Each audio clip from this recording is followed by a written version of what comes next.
이제 우리는 생명의 말씀인 예수 그리스도에 관하여 쓰려고 합니다. 그분은 태초부터 계셨으며 우리는 그분에 대해 듣고 눈으로 보고 손으로 만져본 바 되었습니다. 우리는 생명을 주시는 말씀에 관하여 쓰고 있습니다. 생명을 주시는 그분이 우리에게 나타나셨습니다. 우리는 그분을 보았으며 또한 그분에 관한 증거도 제시할 수 있습니다. 이제 우리가 말하는 것은 그분이 영원한 생명을 가지고 계시다는 것입니다. 이 생명을 주시는 분은 하나님 아버지와 함께 계시다가 우리에게 나타나셨습니다. 우리가 보고 들은 것을 여러분에게 말하는 이유는 여러분이 우리와 함께 교제하기를 원하기 때문입니다. 우리가 함께 나누는 이 교제는 하나님 아버지 그리고 그의 아들 예수 그리스도와 함께 가지는 교제입니다. 우리는 여러분과 함께 기쁨을 나누려고 이 글을 쓰고 있습니다. 우리가 그리스도께로부터 듣고 여러분에게 전하려고 하는 말씀은 하나님은 빛이시며 그분께서 전혀 어둠이 없다는 것입니다. 그렇기 때문에 만약 우리가 하나님과 사귀고 있다고 말하면서 여전히 어두운 가운데 살고 있다면 우리는 거짓말쟁이며 진리를 따라 살고 있지 않는 것입니다. 하나님께서 빛 가운데 계시기에 우리 역시 빛 가운데서 살아야 합니다. 우리가 빛 가운데 살게 되면 서로 교제하게 됩니다. 또한 하나님의 아들이신 예수 그리스도의 피가 우리의 모든 죄를 깨끗이 씻어주실 것입니다. 또한 우리가 스스로 죄를 짓지 않았다고 말한다면 그것은 우리 자신을 속이는 것이며 진리가 우리 안에 없는 것입니다. 그러나 우리가 죄를 고백하면 그분은 우리에게 용서해 주실 것입니다. 그분은 옳은 일만 행하시는 분이기 때문에 우리는 그분을 믿을 수 있습니다. 그분은 우리의 모든 잘못을 깨끗하게 해 주실 것입니다. 우리가 계속 죄를 짓는 것이 없다고 말한다면 그것은 하나님을 거짓말쟁이로 만드는 것이며 우리는 하나님께서 주신 진리의 가르침을 받아들이지 않은 것입니다. 나의 사랑하는 자녀들이여, 나는 여러분이 죄를 짓지 않게 하려고 이 편지를 씁니다. 그러나 누군가가 죄를 짓는다 하더라도 우리에게는 우리를 도와주시는 예수 그리스도가 계십니다.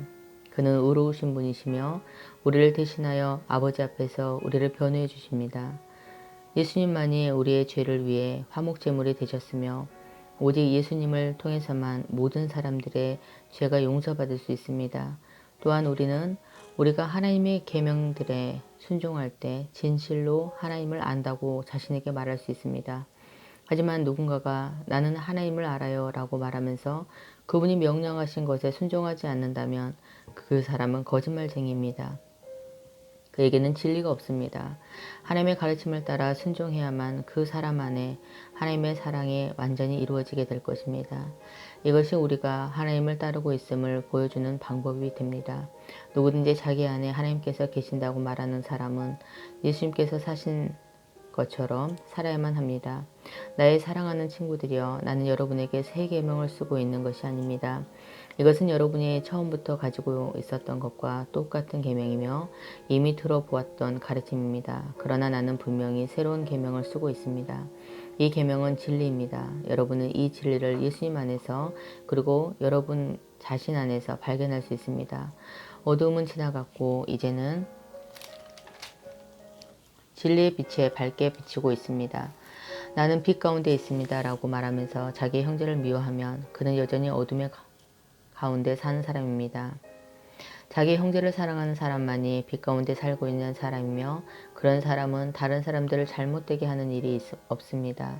그러나 형제를 미워하는 사람은 어둠 가운데 있는 사람이며 어둠 속에 살면서 자신이 어디를 향해 가고 있는지를 알지 못하는 사람입니다. 그것은 어두움이 그를 눈멀게 만들었기 때문입니다. 사랑하는 자녀들이여, 내가 이 글을 쓰는 것은 그리스도를 통하여 여러분의 죄가 용서함을 받았기 때문입니다.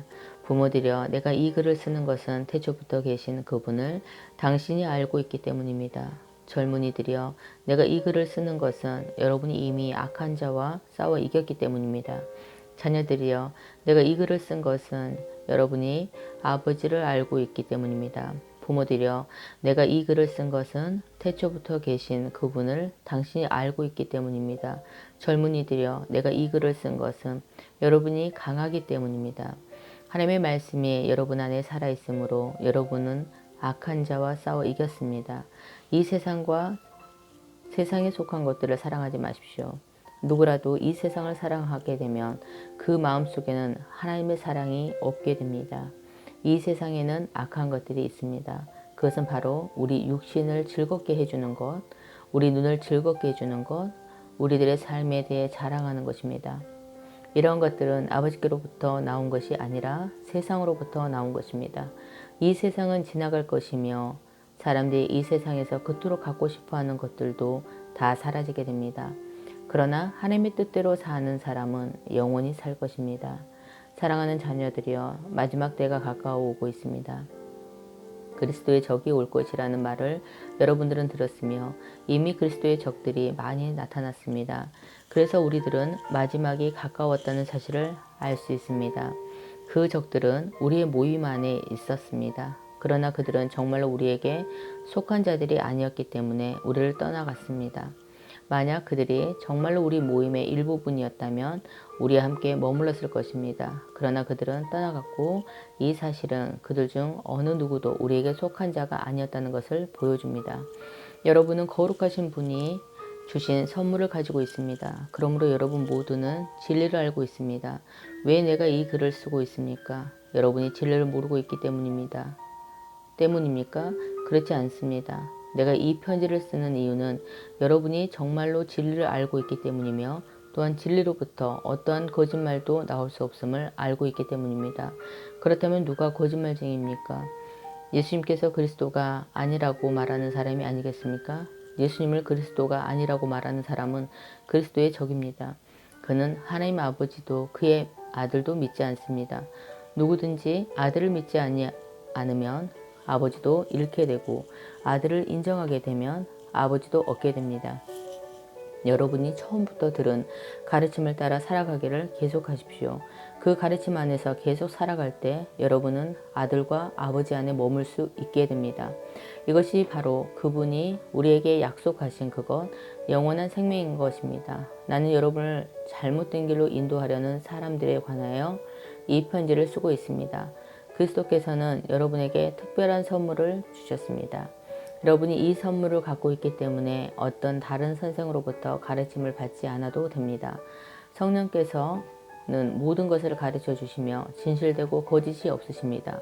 그러므로 성령이 가르치시는 대로 그리스도 안에서 살아가기를 계속하십시오. 나의 사랑하는 자녀들이여, 그리스도 안에서 살아가십시오.